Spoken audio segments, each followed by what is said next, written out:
Good afternoon and welcome to today's program. Thank you for joining us. My name is Sonia Donaldson and I am the director of the Lee Hagen Africana Studies Center at New Jersey City University. I'd like to welcome you to today's conversation on digital disinformation, how social media is still being used to disenfranchise Black communities, with our guest, Shireen Mitchell. I'd first like to begin by thanking our co-sponsors, the African and African American Studies Program, the Black Alumni Administrators, Faculty, Students, and Staff Organization, BAFSO, NJCU Athletics, the Center for Leadership and Engagement, and Knight Student Media. So since the 2016 election, there's been an increased focus on the ways in which technologies have been deployed to target Black communities. From fake accounts to deep fakes to tweets, social media platforms have been used to spread false information that serve as attempts to further disenfranchise Black and Brown voters. Coexisting with reversals in voting rights legislation, social media fakery stoke tensions and exploit deep divisions in American cultural and political life. And it's often difficult to really untangle, right, the ways in which social media is deployed to exploit divisions. So today I'm pleased to welcome Shireen Mitchell, who will break things down for us and explore with us ways to counter these campaigns, which did not end in November 2020, right? They're still ongoing, as we saw in the January 6th coup in our nation's capital. Shireen Mitchell is the founder of Stop Online Violence Against Women, SOVAW, an organization that collaborates with activists, data scientists, civil rights organizations, lawmakers, and legislators to work together to create a safer and saner internet culture that is inclusive of women and girls of color facing gendered and race-based threats. Her organization's reports have revealed the ways Black identity was used in disinformation campaigns in 2016 and has defined digital voter suppression. Shireen has been at the forefront of addressing the role the tech industry have played in discrimination and abuse of women and girls of color. A serial founder, Shireen is the creator of Digital Sisters, the first organization to specifically focus on women and girls of color in technology and digital media. She is also co-founder of Human First Tech, a project cultivating technologies that center the needs of the community, not just the networked individual. So please join me today in welcoming Shireen Mitchell.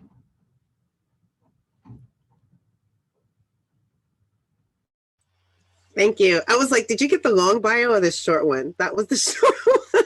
Thank you.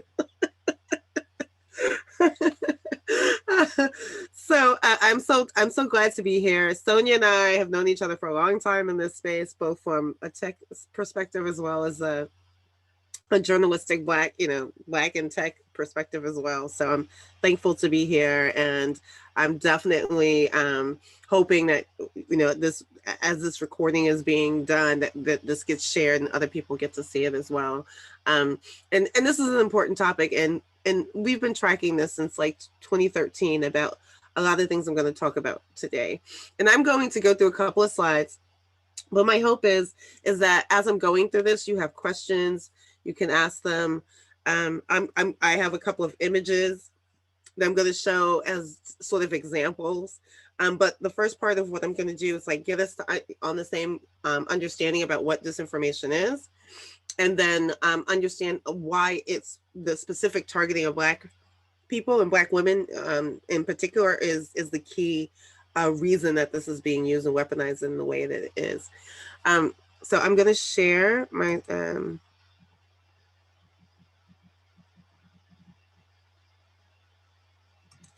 I'm gonna share the screen. So that's the headlines. Let me get to the very next thing. So the terms that I try to get people to be familiar with is what's misinformation, disinformation, political disinformation, and then digital vote suppression. And so these terms are terms that I'm going to define the top two mostly, but if you understand the top two, then the bottom two are easy, because if once you understand what disinformation is, you can understand the political framework that is sort of tied to some of them. But there is a difference between misinformation and disinformation. And then we have defined, oops, I just realized I didn't put that slide in there, what digital vote suppression is, but I'll say what that is. Oops, went too far. There we go. So disinformation versus misinformation, where most people get confused, is about what is called, in academic terms, is called computational propaganda. But this is sort of like geeky speak in our world. But what is key to both of these things is the kernel of truth. It starts with bits of truth, then it expands, but it's also reflected upon stereotypical belief systems already and preconceived notions. Now, what makes disinformation and misinformation different is that misinformation is basically someone may not have all the information. They may be talking about a topic that they think they understand, and then pieces of what they're talking about is incorrect. They're still saying it and they're still repeating it because it's what they believe. And until they get the correct information, they will continue to do that. And what's different between misinformation and disinformation is intent. Like, the intent to misinform people is not what's happening under misinformation. However, disinformation has a deceive purpose. It is to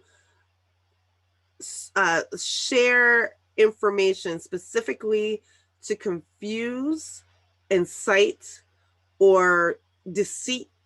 It has, deceive people about that information. And that makes it distinctly different.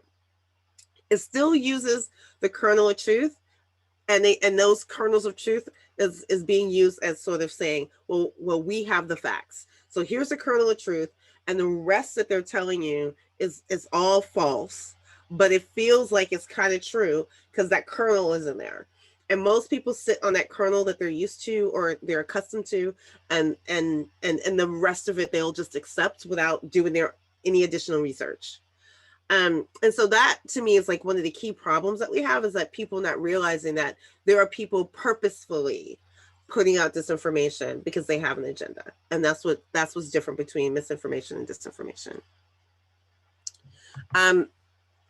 The thing about disinformation is that I always try to get people to understand is that we have all experienced it, right? Even though we may not know it right away, we've all experienced it. And that in order to handle the disinformation, we have to also understand that we probably at some point have experienced it and needed to do a couple of little clicks to check resources and understand more about that.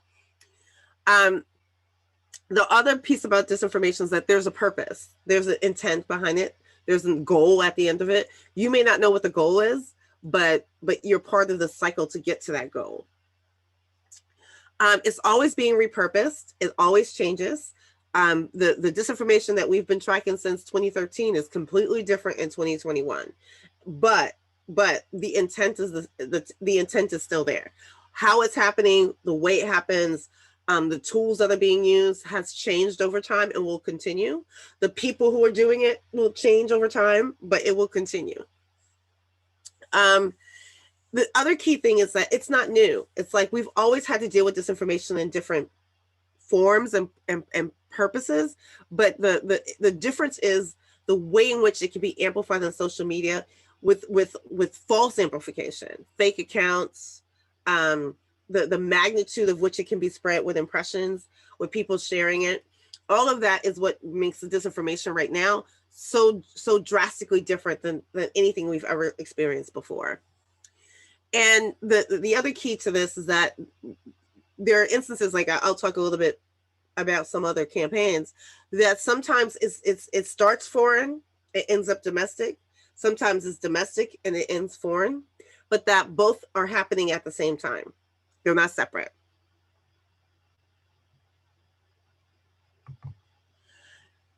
Tactics about disinformation that helps it spread and continues, as one of the things that is consistent is that there's also a target on the people with the facts.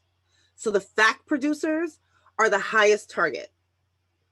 To discredit them in any way allows them to continue, allows the disinformation to continue to spread. And we have a 6-to-1 ratio in disinformation versus facts. So one of the other things that happens is that harassment and targeting of the fact producers and those who can just help even people with misinformation get their facts straight are the highest targets, and in many instances the most marginalized too at the same time. So it's harder for them to get amplification and lift up about the facts versus the disinformation that's being spread 6 times more. That includes the intimidation and targeting them to the extent that they choose not to speak anymore, because that's the goal. That's one of the goals in that whole intent framework. And a lot of times when they're talking about certain facts, they try to use their statements out of context and come up with some other angle for the thread to go completely different direction.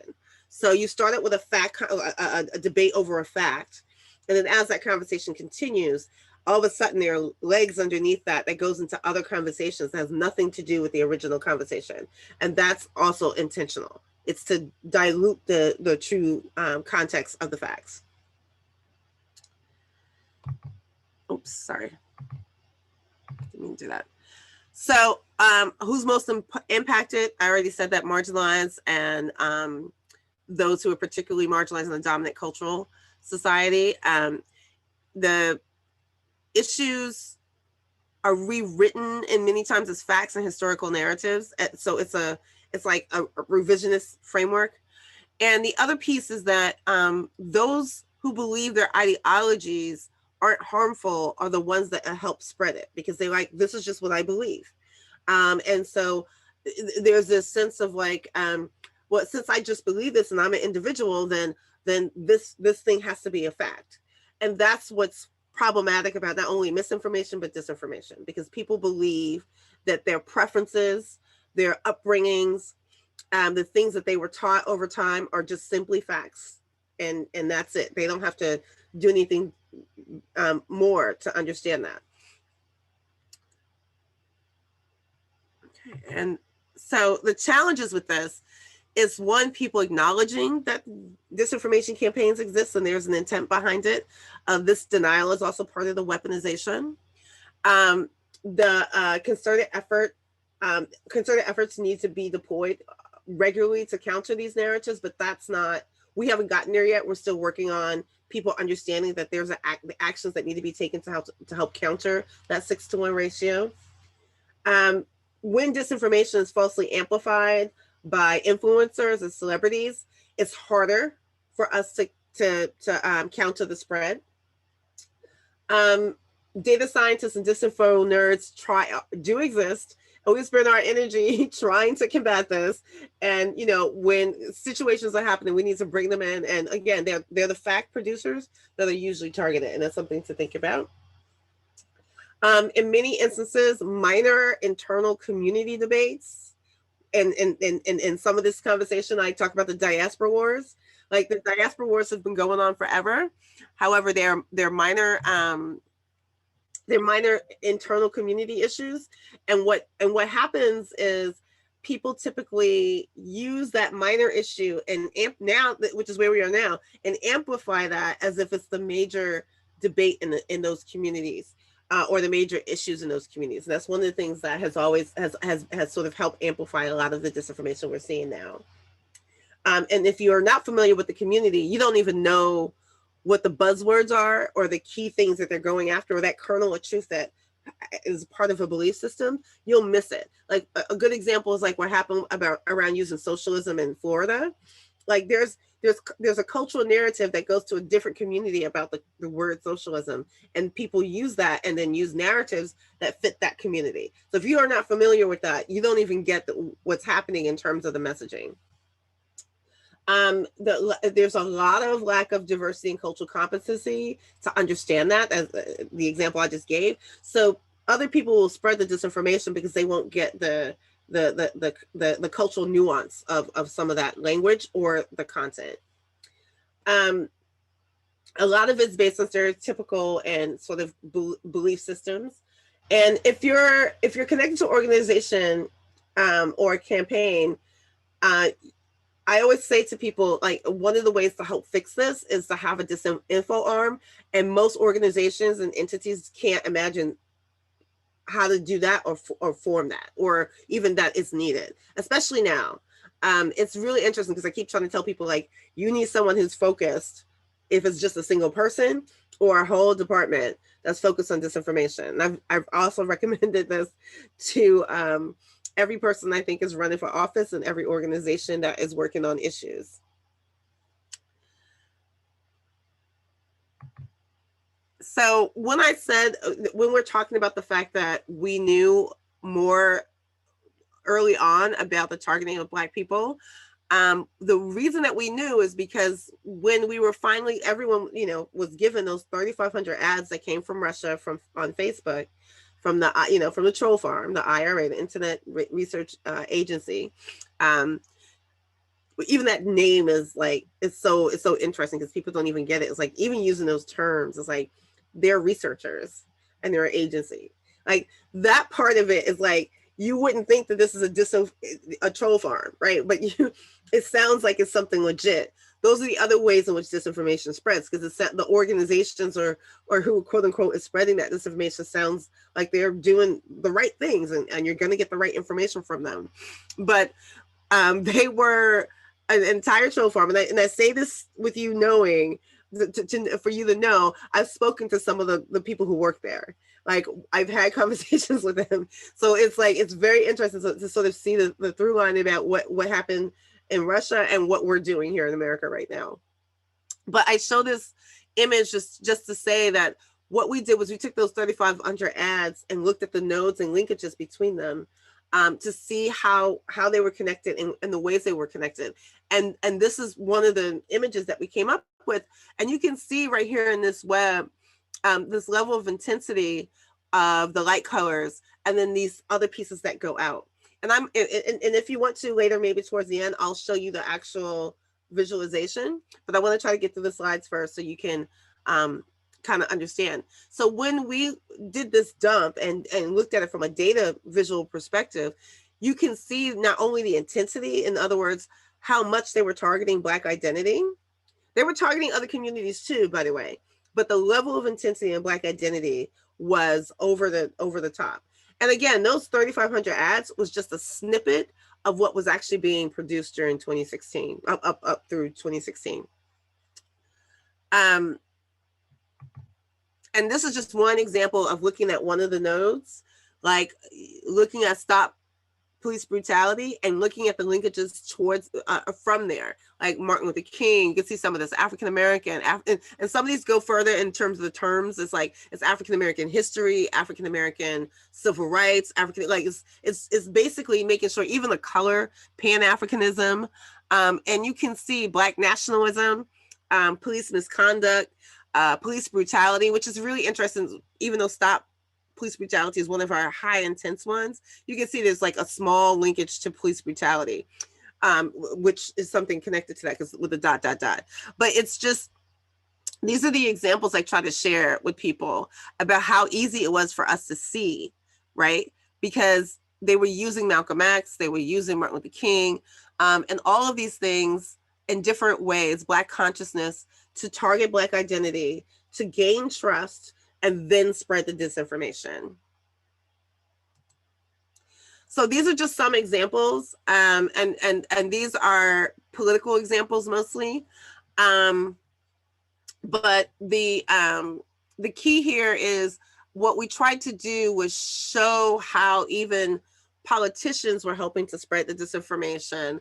The aspects of digital voter suppression that we focus on is things like this. This is using a platform, Twitter or Facebook, spreading, and mind you, don't vote. This image, this image here, this is a perfect example. This don't vote image is a Russian image that was being distributed.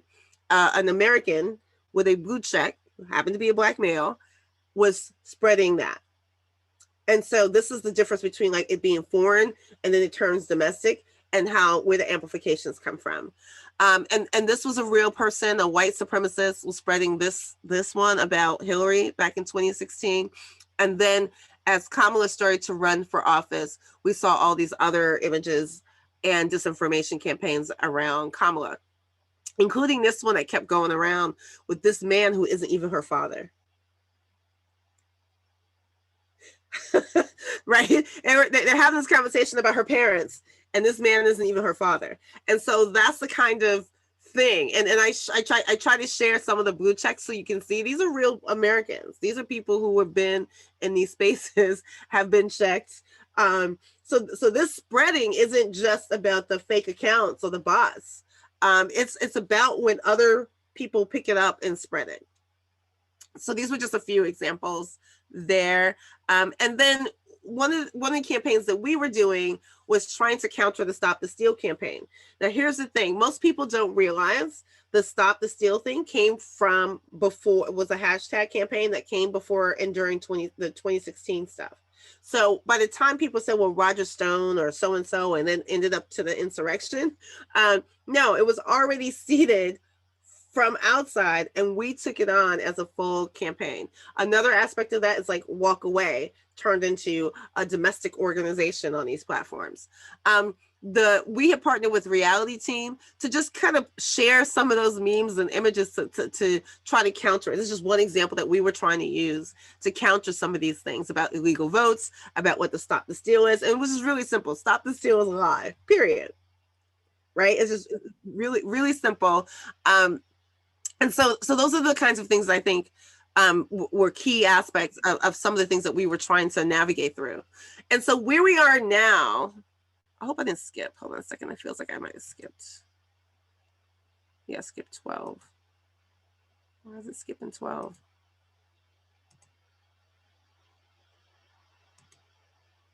It doesn't like 12, y'all. I don't know why. There we go.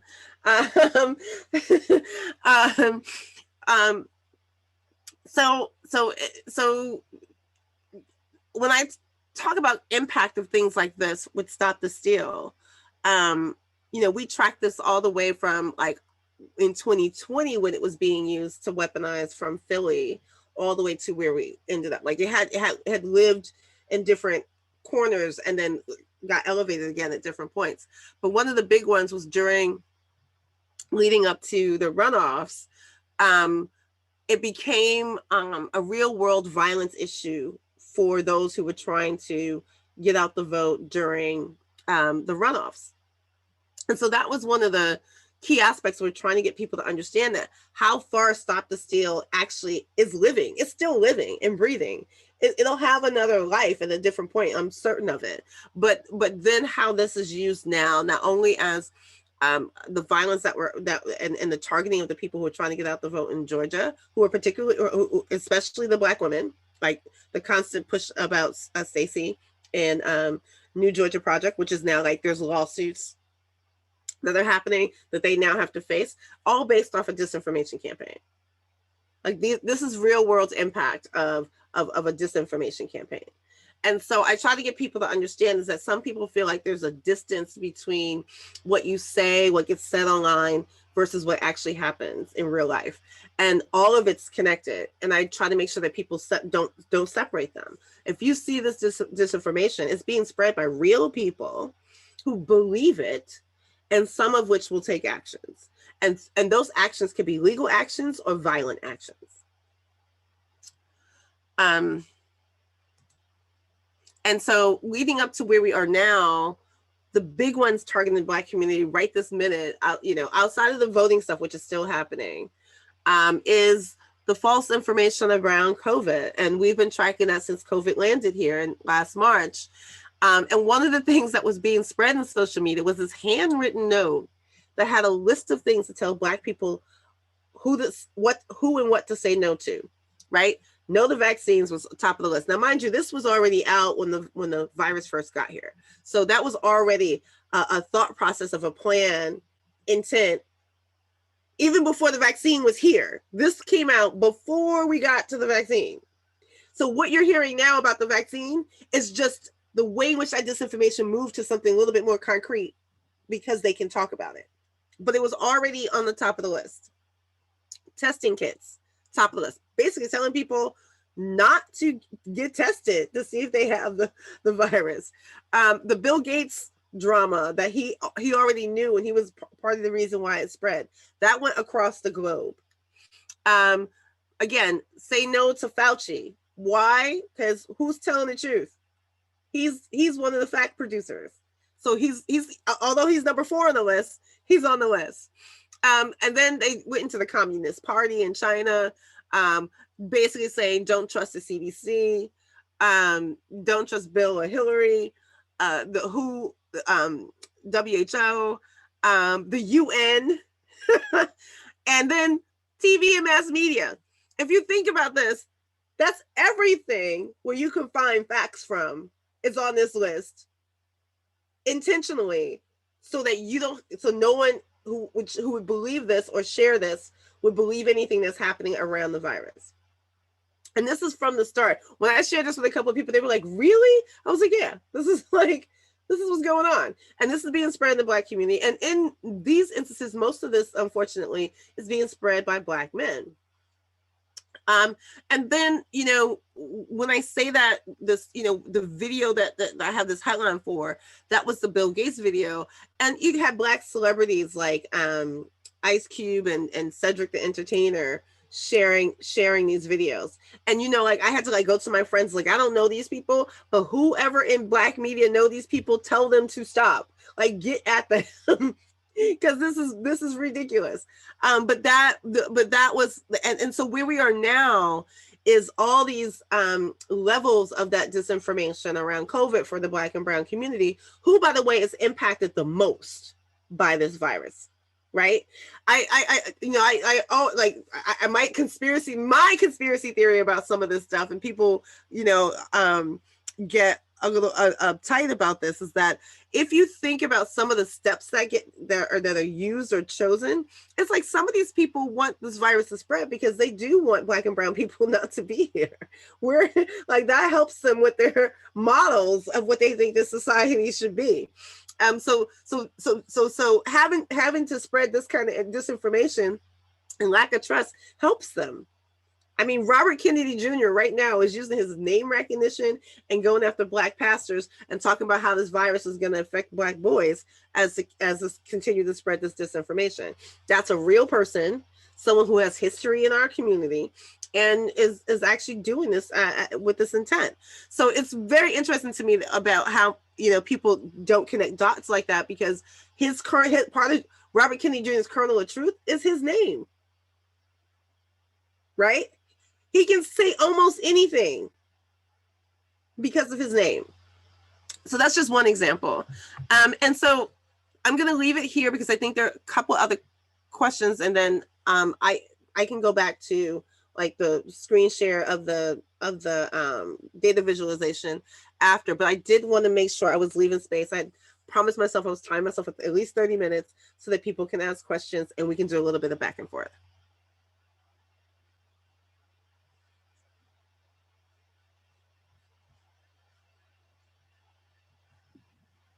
Thank you so much.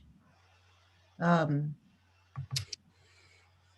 guess I'm left thinking about, you know, I work with students who are producing student media at NJCU every day. I'm Theta Pavis, and the editor-in-chief is here, Kenise Brown, and also a couple of our staff writers. And, you know, this is, I feel like it's been coming up more in conversations I have with students where they won't cite the source. I'm just seeing how easily this can spread, right? If I saw that thing that looked like a handwritten list, it looks like it has some authenticity, you know? And then I myself am guilty of scrolling constantly. I would say I'm doom scrolling less these days, but I am still scrolling way more than I should be. And it is just so easy to be like, oh, yeah, and then hit share. And I'm just wondering if you have advice. What else is the counter to this that journalists can have in mind? And then as we as educators, what should we have in top of mind? You know, I'm thinking about a lesson plan where you take one of those things from your slide and you say, you know, this was created by a Russian troll farm, filtered in to where we have average Americans sharing it. And then it just, you know. Yeah. So this is always the tough part, right? Because in my opinion, like there's also these conversations about how do we de-radicalize people, right? It's like that's the hard part. It's easy for them to get radicalized. Removing those beliefs from them is the hardest part, because people push up against, like, half of what happens is people will constantly push up against things that they were told to believe.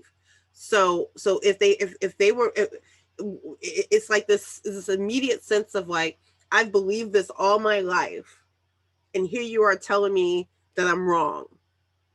And most people have a reflex on that.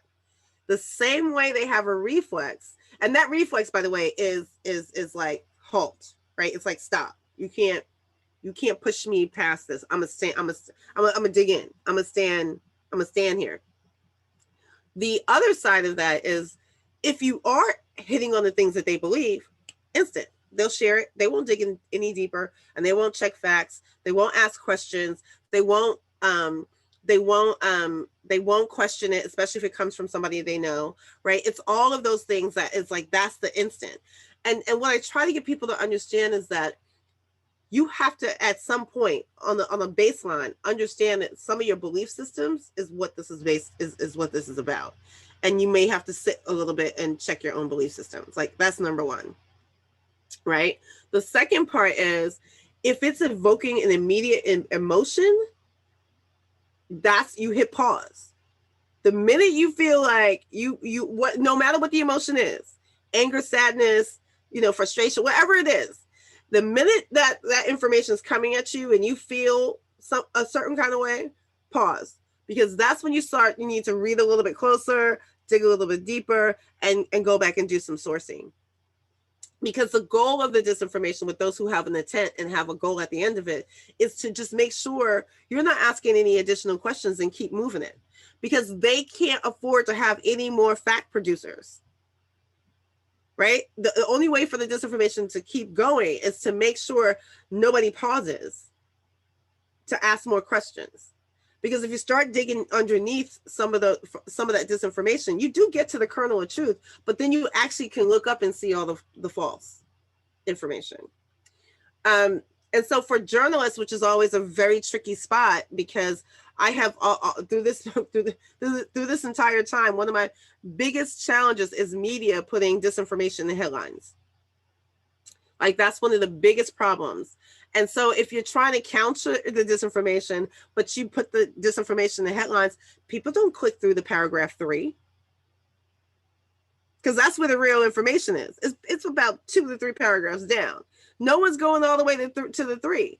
They're looking at the headline. They're going to probably take a snippet at the top and then either decide to continue to read because they didn't get all the information they needed, or they just take those snippets as gospel truth and move on.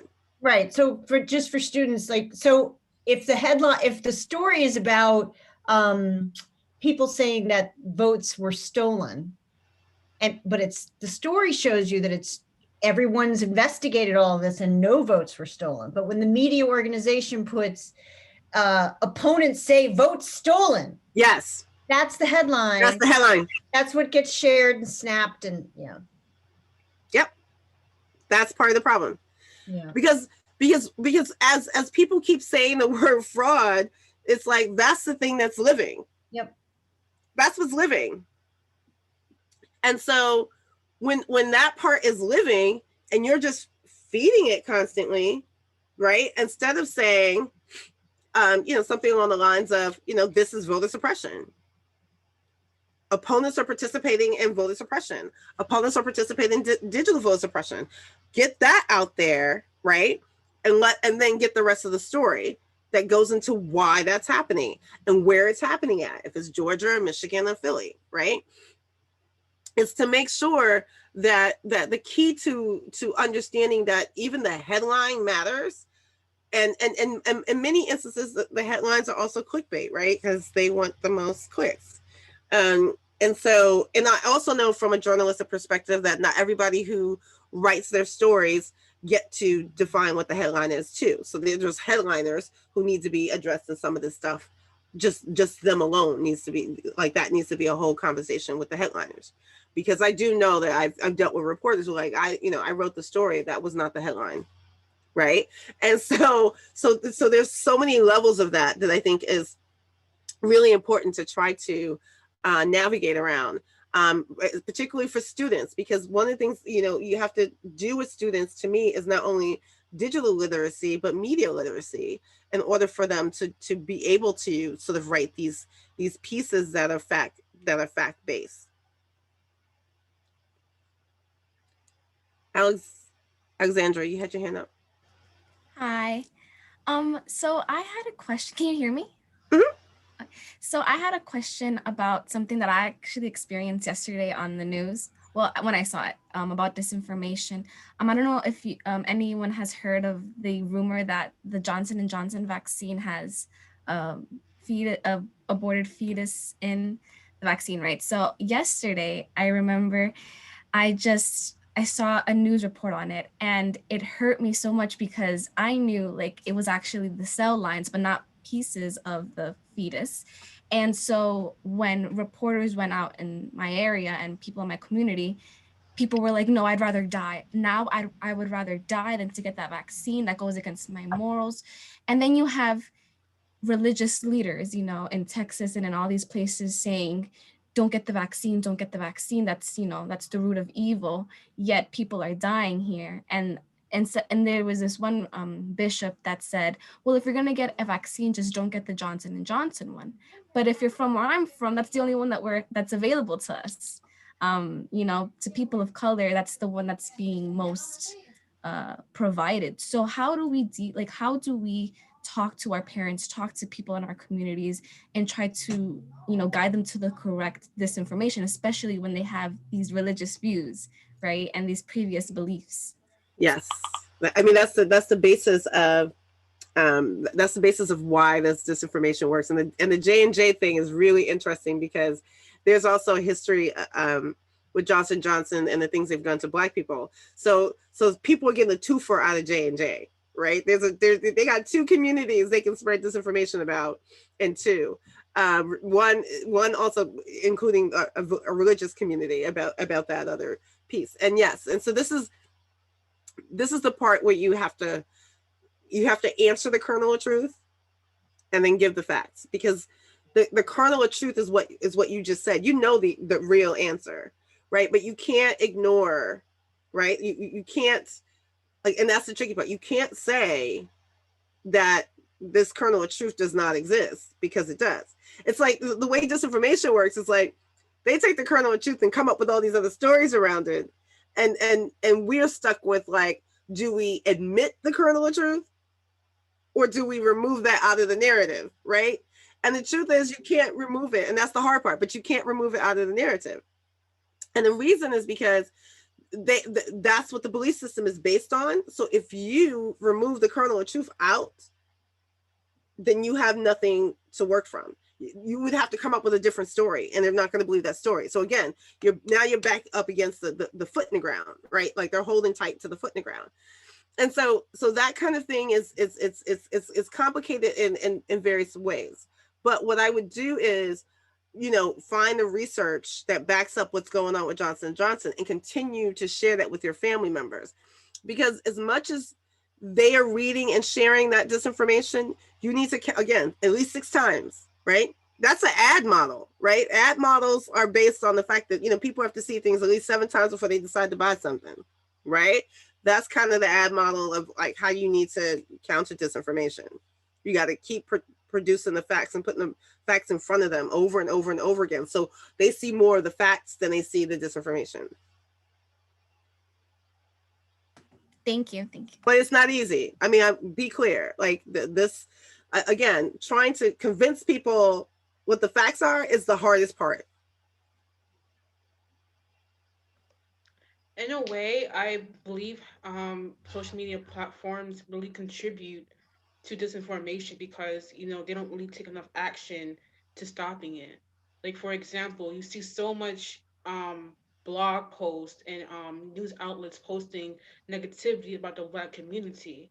And at the same time, many people really believe it. And so when people believe it, they will think every single post about some certain person or a certain company, they will start bashing them and believe every negative thing about them. And so it's not, you don't really see much positive things. And so when you see so much negativity things on social media, that will like lead people to like believe more about them due to these blogs that just post anything for a clickbait. No, I mean, again, part of the reason that disinformation is so successful is because social media. Like, that's the reason. Like, we've always had it. It's just different. Like, before it was pamphlet drops, right? Now it's, you know, and that, you know, that costs money, by the way, right? To even do pamphlet drops. Like, you have to worry about printing. The disinformation on social media, I mean, what do you have to do? Like, create an image, write some words, and hit send. There's nothing that you have to worry about that is like a cost that would be prohibitive for you to do that. So absolutely. And the other thing that is, and I have these debates all the time, is the way in which we weaponize, and I've said this before, the way Russia got us with the disinformation is the way we weaponize free speech. Like our most important right is the First Amendment, the first one. And that weaponization is why we're here, because people do believe they have the right to say whatever they want, even if it's false. And there's always this distinction about ideology, right, versus facts. Those things are not equal. They're not on the same plane.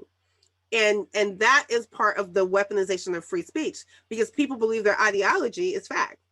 They also believe that ideology is something that is should be held above anything else. When really what free speech is, I every once in a while I'll tweet the actual article out, because it's my right to speak against my government and not be harmed. And right now, with the government we just had, that was complete opposite. They felt like they had the right over the American people. And that's not how this goes. It goes completely the other way. And so when people don't understand even that fact, like we don't even agree on that fact, the rest of it is very muddy. But these tech companies, very much so, are very biased in the way that they take down disinformation. And one of the arguments I have to have with them all the time is like, they are willingly immediately going to take down foreign disinformation, but if it's domestic, they won't touch it, because quote unquote free speech. And so as I talk about these tiers that go from the foreign aspect and then it gets taken over by domestic, now all of a sudden, who's stopping that? Where's that being stopped? And that's where those flaws in the weaponization and also intent happens in those spaces. The intent is like, we don't need Russia. We're doing it. We don't need a foreign party. I'm not saying they're not involved in any way. I'm saying at this present moment, we don't need anybody with the way in which this disinformation has been going on here.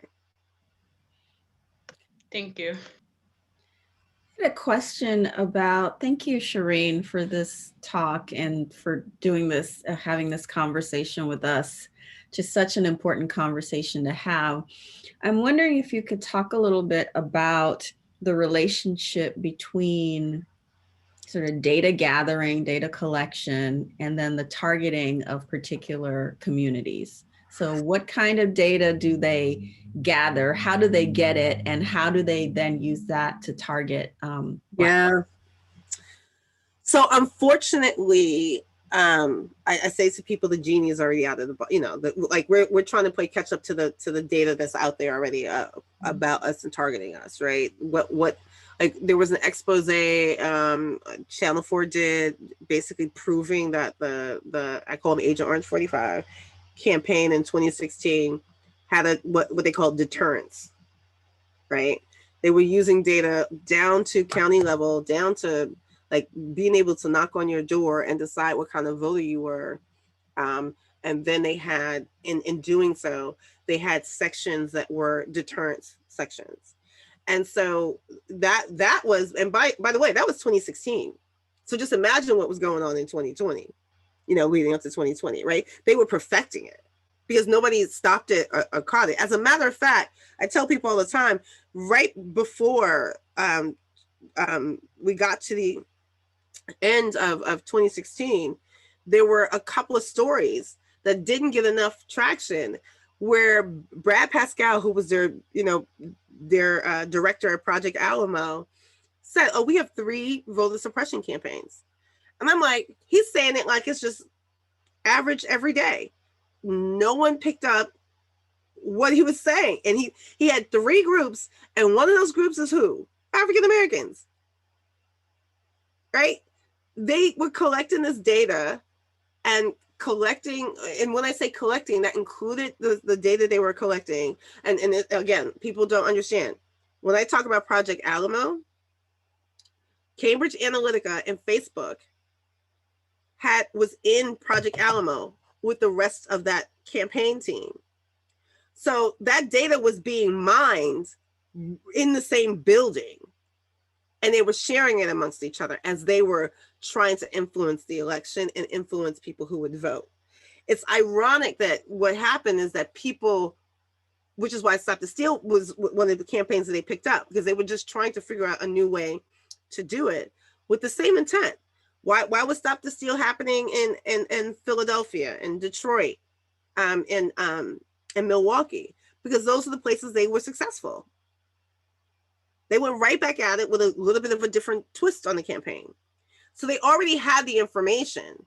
They were just doing it a little differently. And that's the challenge with this part of it. So, if you've seen any of the hearings and the company eventually, just shut themselves down, that does not mean that the product of the data collection and the product that they created somehow disappeared. It was just handed off somewhere else. Someone has that and it's being used. It's not just gone.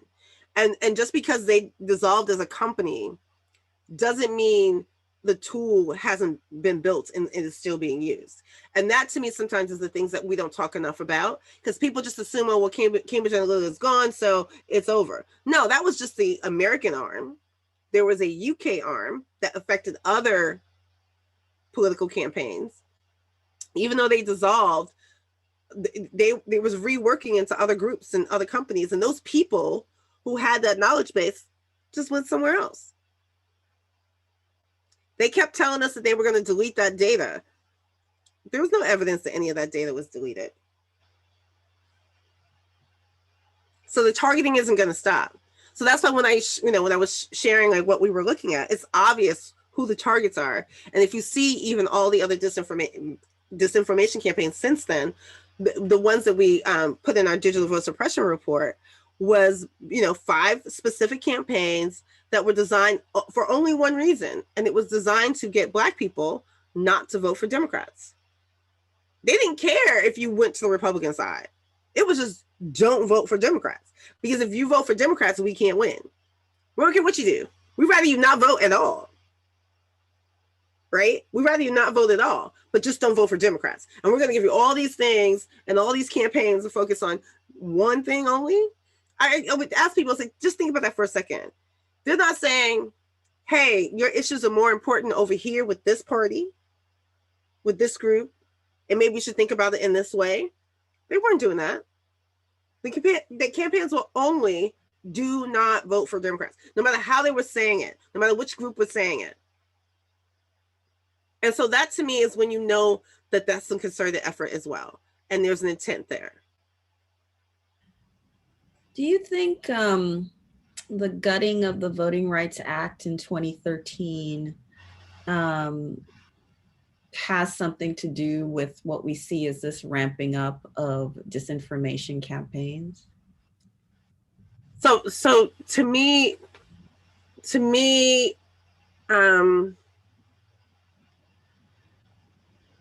the key to this is that we have a society that doesn't want to admit that, like, part of what the Stop the Steal campaign was is that they were also trying to frame any Black or brown person voting is clearly illegal. Right? Yeah. It was the basis of the fact. It's like they just should not have the right to vote. Like, that's literally where we are. And the problem is that we've always had that in our country. That's not a new phenomenon. Mm-hmm. It's about how to go about that. And I've heard language, like even Ben Carson at one point tried to call us some version of, he didn't say immigrant, but he said, I can't remember the word now because I just thought about it. It didn't continue, but the way that he framed it, something like, it was something like in the framing of what kind of citizen we really were, right? I can't remember the words, but it was like as if our citizenship can be questioned, right? It was based on that. It was like this concept. He didn't say we were immigrants. He was saying that there's like our existence as Black people has a citizen question around it, and you're just kind of like, how, right? But that was also part of the sort of trying to find something to live on the context that anything that we do has to be approved by the white people in this country, mostly. And the constant gerrymandering and redistricting was already happening. But what just happened in 2020 is all of those white people are so upset that like the tools that their own constituents used, we used, and now they want to remove it. Like, that's what that is. It's like, we weren't doing vote by mail like that before. It was mostly like Republicans who were doing that. Like, it was fine when they were doing it. Now they want to voter ID every voting ballot, right? It's like all of a sudden the tools that everyone else has been using is now needs to be questioned because we're using it. And that's how it keeps moving. That's how the level keeps going. And I 100% believe that this whole, like, we tracked the first operative in Philly that was starting the whole something's wrong in Philly here. And they were doing these little ridiculous picture snapshots about who can and who could not vote. And did like several videos about people not being able to poll watch and being sent away. All of that was part of the, like, they were trying to continue the leverage to Stop the Steal all the way to the end. And guess what they did? They took it all the way to January 6th, where they were literally going to try to kill congressional members to get to take it away from Black people. And so it's like, if they couldn't do it the legal way, they were just like, we're just going to do it the illegal way. So what you're watching is there are like 40 states right now with like there's about 40 states with about 200 bills trying to restrict the vote. That's an action based on a disinformation campaign. And as you saw, like the bill, that the Voting Rights Act bill that did pass, you still had, I mean, they're saying it out loud. They're like tweeting, Americans should be upset at the right to vote, that these people are given the right to vote. Mm-hmm.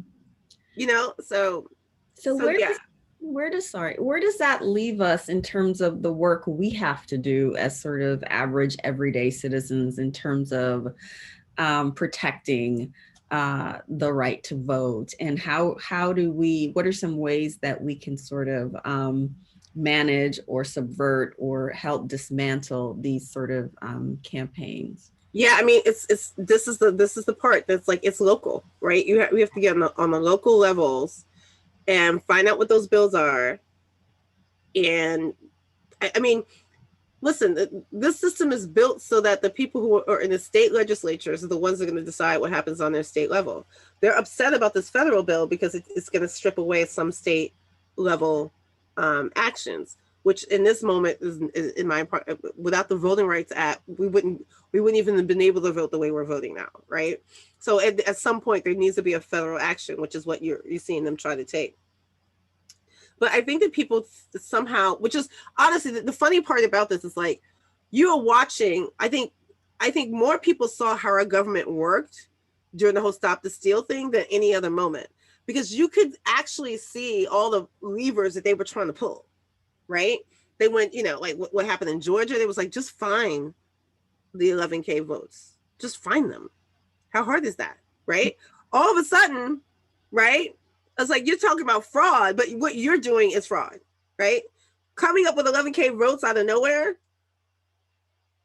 just make that happen, right? And so that was too blatant. And that was who this person is. They would have been doing things like that, but that was just too blatant. It was too easy to record and document. But that is part of it, right? It's like, you have to see. Even somebody was, one of the women in Georgia that we were working with, she was like, one instance, Kemp is talking about restricting the votes or da da da da da, and the next, because that's what he's been doing, like his actions, and the next minute he's talking about, see, Georgia's great, we have the biggest turnout in the world. It's the way that you're saying that is as if you weren't trying to reduce that turnout, right? It looks like it's counter to what's really happening. So those are the little, Georgia especially, right? Because of what happened to Stacey beforehand, like they refused 50K votes, registered voters, that and he only won by 50K, right? It's that level. And so it does take, and he knew what he was doing, right? He was minding the store while he was running for office. He was dictating the rules of voting while running. And so those are the kinds of things, it's like, people have to pay close attention to. He should not have been ever able to do that. By the time he left, the system was, the machine was already moving, right?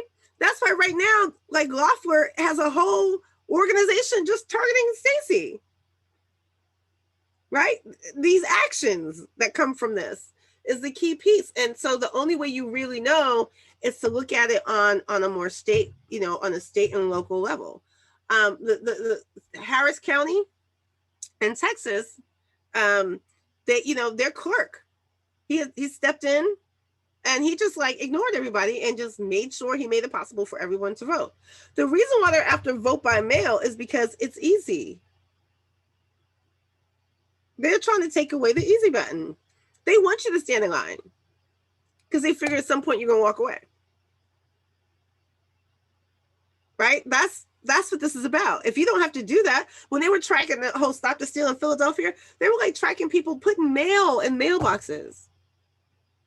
So you're going to just use someone putting mail in the mailbox as a problem with vote by mail? People mail stuff. What is that? Right? But also, right, what happened with DeJoy, right? Them slowing down the process. I mean, I even had to call to like, did you get my vote? Right? It's that kind of thing that is built in, but we can, like, you saw it being done on the federal level where it's decentralized voting for a reason. Mm-hmm. And quote unquote, the minute that we can vote, then all of a sudden states' rights is not states' rights anymore. They want it to be federal, right? Yeah. You're just like, you don't have control. Like, you really do not have control over the states. But you got people from who were in Wisconsin telling Arizona that their process is wrong. Like, what are you talking about? Yeah. So we have to be more vigilant and we have to become active at the very local levels, and do the work essentially, right? Yeah. Yeah. You have to know what's happening. You have to know when those bills are happening. You have to know when those people are running for office, because the truth is they're doing it. They're about to go after the Michigan guy who was Republican, who certified those votes. There were two Dems, two Republicans, and now they're after the Republican that agreed with the Dems. Yeah, it's pretty. So like they know he's gonna be a target. So then what do? Do we just let that happen, or do we try to figure out maybe there's a Republican there that we can get in that seat that will continue to vote with the Dems, or figure out to keep him in and get rid of the other dude? Yeah. Who voted against it? Like those are the kinds of things we have to be thinking about in terms of this, because they are going to go after that guy. And we expanded our states, because before 2016, in terms of looking at digital vote suppression, we were focused on the Philadelphia, the main states like the Pennsylvania, Michigan, and Wisconsin. But that was those are the now we have to expand it, because guess what? Now it's Arizona, now it's Nevada, right? Now it's Georgia. They got added to the list. So that's the kind of thing you have to keep moving as it's moving. Yeah, absolutely. Do we have any last questions? I know we're gonna be wrapping up shortly, so if you have additional questions, things that came across your mind that you'd like to ask Shireen, speak now. But don't hold your peace. You can still. No other questions? Okay.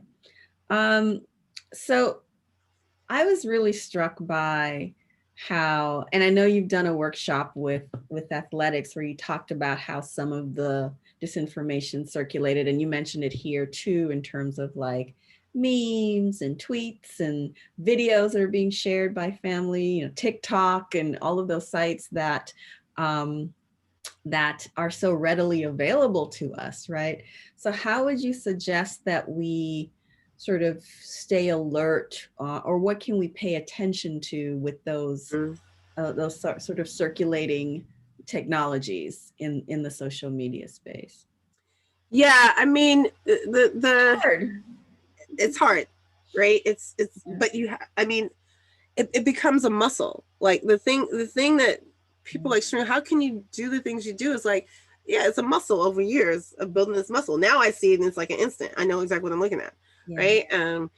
Even though it changes slightly, right? I'm not shocked at the progression of like the disinformation about the vaccine. Like it was like we already had the first example of that, right? So of course it was going to keep moving. I think over time, people have to unlearn. Like what happened with the social media companies is that it taught people that they can share anything about their personal life at any instant, in any moment, and it's to it helps bring community. But that's Facebook still. Sometimes in their literature, and I catch them saying it every once in a while. It's very much along the lines of like of its original founding, which is Hot or Not Hot or Not, but it was Hot or Not, which is how we're just helping people build better relationships, and they still mean in the core, they mean dating, right? Right? Yeah. It just expanded the core to like mean other relationships and finding old friends and reconnecting with your past, and there's some people I don't want to talk to you that can find me now, right? It's like it makes it feel like, oh, this is just another way of broadening your community, and that in itself has been part of it. It's also part of like how hackers have been able to gather data on you, right? Because they make you participate in a meme, and you're not checking the questions. I'm like, sometimes I sit there, it's like, y'all, the questions are sitting right there. Like, they're asking you for your passcode and your maiden name and then your mom's maiden name. I mean, what do you think you're asking? Favorite fruit, right? It's like first pet, name of your first pet. Sometimes I'm just like, y'all really? Y'all not even even like, and don't get me wrong, some of those things are cute, right? Like you're trying to, like, what was the first album that you bought? You were able to buy, right? There's like a little bit of reminiscing there, right? But there's also something else there. Did you use that as your password? Right. Right. So part of it is in some ways is sort of unlearning what we've been learning or been doing with social media. Right. There's so much information that's already there about us that, you know, we want to protect what little bit we have left. Exactly. We're not only protecting ourselves, right? We're also protecting our family members, because that's part of the way that they also access family members is by going through us. And going through, right? And so high profile people. So I do work with people trying to get themselves scrubbed and get their family scrubbed. And they're shocked at what I can find about them. They're just like, oh, that person, oh, wait, you saw all of that? And I was like, because y'all putting it out there. Yeah. So be careful. But just understand that. And so, excuse me, those are the key thing is to pull back. And it's harder now, excuse me, because children are like swiping at like 18 months. Yeah. Right. Yeah, it's difficult. You know, so it's, but I also, for me, I like, it's just, for me as a mom thing, it's like putting your child's digital footprint out there before your child can choose whether or not they want that out there is just beyond me. Yeah. Yeah. You know, that's a whole different level. Yeah. And most people don't realize they're doing that. You already put your child's footprint out there just by the birth announcement. Yeah. Just by, like, I don't know. I get you want to celebrate the fact that the baby's born, but you don't have to, like, you could just do a picture of the baby born and call it a day. Even that for me is a bit much. It's still a bit much. Because it's still the child not having a choice in being a part of social media from very early on. So yeah. But I wanted to just say how wonderful a conversation this has been. Thank you so much, Shireen, for doing this. I've learned a good deal. I actually was posting a little bit of what you were saying on Facebook just to kind of, get people engaged a little bit. I've learned quite a bit, and I really appreciate you taking the time to come and talk with us. So thank you again. And thank you for having me. Oh, so before we go, yes. Do you want to see the visualization? Yes. Actually, Angel, you didn't say or ask any questions. You good? I'm fine. Hi, Angel. Hi. Mm-hmm. Oh, visualization. So you see it? Mm-hmm. So again, we did the data dump, and this is the full content of those 3,500 ads. And as you can see, outside of what we call the linkage nodes here are these little pockets, right? Mm-hmm. But what the way we did this is like we focused on the ones that were the main focus. And so as you can see with these bright spots just from here, you can see the ones that are on their own islands, and then the ones that are, you can see where this intensity is, and then it sort of goes out to these other places. And so I try to show this as a quick visual so people can understand, like, it was quite obvious because you can see by the linkages. What group is that? Mm-hmm. That's a Latinx. All right. Mm-hmm. Mm-hmm. Right. So, and then, there's let me pull out, there's a few, let me see which one is the native one. I can pull that one up. Is this the one? No, that's the Innocent Project. So look, I can't remember which one is on the outside, but as you zoom in, this is probably it. Right. Yeah. Right. Yeah. But not connected to the web, right? They were targeting that group, but it's completely outside. There's no level of intensity here with the Native community. Mm-hmm. I.e. that changed going into 2020, by the way. Yeah. Part of Arizona, the attack on Arizona is an attack on the Native community. So as you can see here, there's still a little bit of a little bit of web intensity here with this red section, and I'll just zoom in here so you can see what I'm talking about. Like, you can see where they were focused here, what that group is, right? Oh wow. Right. It's still connected to the web, but it has its own spot, right? Still connected to this particular web, but you can see what was happening there. So I always tell people that they knew more about our community than most of us knew in cross communities. But this one, which is the one that's harder to see,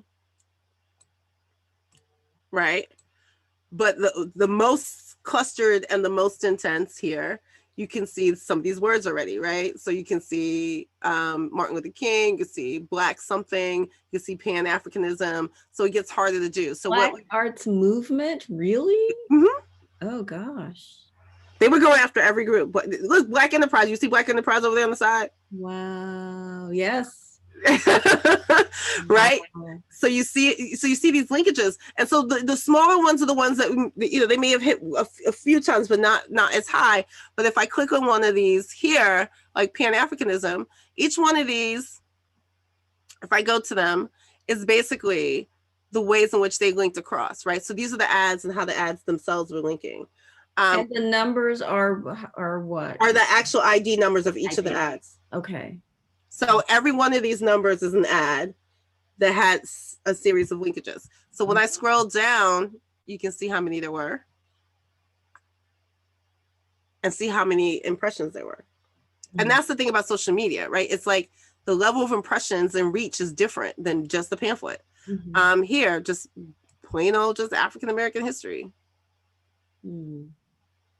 Wow. Right? Wow. Right? And this, again, is only a snippet of what they were actually pushing out. Right? And so people don't understand. It's like, when you get into this, you actually see there's no question about all the different versions of Black identity that they were going after to, one, gain trust and then spread disinformation. Yeah. Yeah. Wow. That's incredible. I know. It's like, and it's like, if you only understood, and most people don't have this to look at or understand or to even gather it. And so again, once you see the pattern, right? Once you see this pattern, you then can go look at what else is being done out there, because they already created the pattern.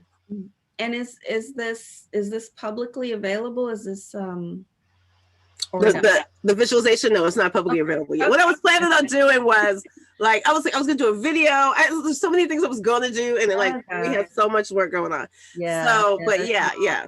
But this has been I think a lot for us to absorb, and it certainly for me clarified so much, right, about what was happening in social media that maybe I didn't understand, but, you know, saw something happening, right, but didn't really fully understand what was sort of in process and what would lay at the root of that. So this has been really, really helpful. Thank you so much, Shireen.